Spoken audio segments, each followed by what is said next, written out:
Hello की हाल चाल। हम बरसात की तैयारी ऑलमोस्ट हमर बरसात पाबनि तक भऽ गेल बहुत अच्छा से भेल। सबटा तैयारी पहिले कऽ लेने रही एक दिन पहिले बिकॉज छोट बच्चा छै और एन टाइम पर सब चीज करऽमे किछु लोग बिसरि जाइ छै ऑलमोस्ट। तऽ सबटा तैयारी सब चीज पहिले रेडी कऽ लेने रही और आइ फ्रूट सब आबि गेल रहै जाहिमे पते हैत 5 प्रकारके फल लागै छै।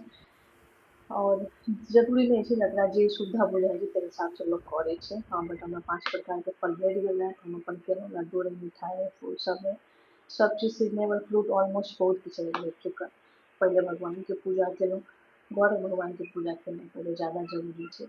फेर बाहर तऽ जतऽ बड़ गाछ पहिले जाकऽ पूजा करै छी तऽ ओहि बेर तऽ पहिले ठीक रहे लास्ट ईयर बट एहि साल पूरा ओतऽ कंस्ट्रक्शनके काज चलि रहल छलै तऽ पूरा छलै तहस नहस।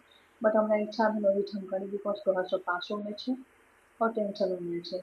तऽ जेना तेना पूजा तऽ बहुत अच्छासँ भऽ गेल बिकॉज छोट बच्चा लोकके बहुत तकलीफ होइ छै और बेटियोके बाहर जाइते देरी बाहरो जाय लेल एक्साइटमेंट रहै छै और घरमे आबहो लेल रहै छै जे कखन जाय।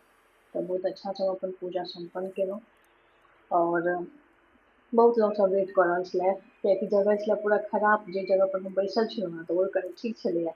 ओतऽ मीटर तीटर लगा कऽ सेट कऽ कऽ फेर हमसब अपन बैसि रहलहुँ तऽ धीरे धीरे एक एक कऽ कऽ लोक कऽ रहल छलै आओरो काज सब छलै बहुत जगह बट सब ओते कऽ रहल छलै। फेर विध सब जे भी होइ छै सबटा विध सब कम्प्लीट केलहुँ बहुत अच्छासँ पूजा भऽ गेल। बरसाइतके पाबनि एहिठाम खतम भेल। बड़ गाछके आशीर्वाद लेलहुँ अपन बड़ोसँ लेलहुँ।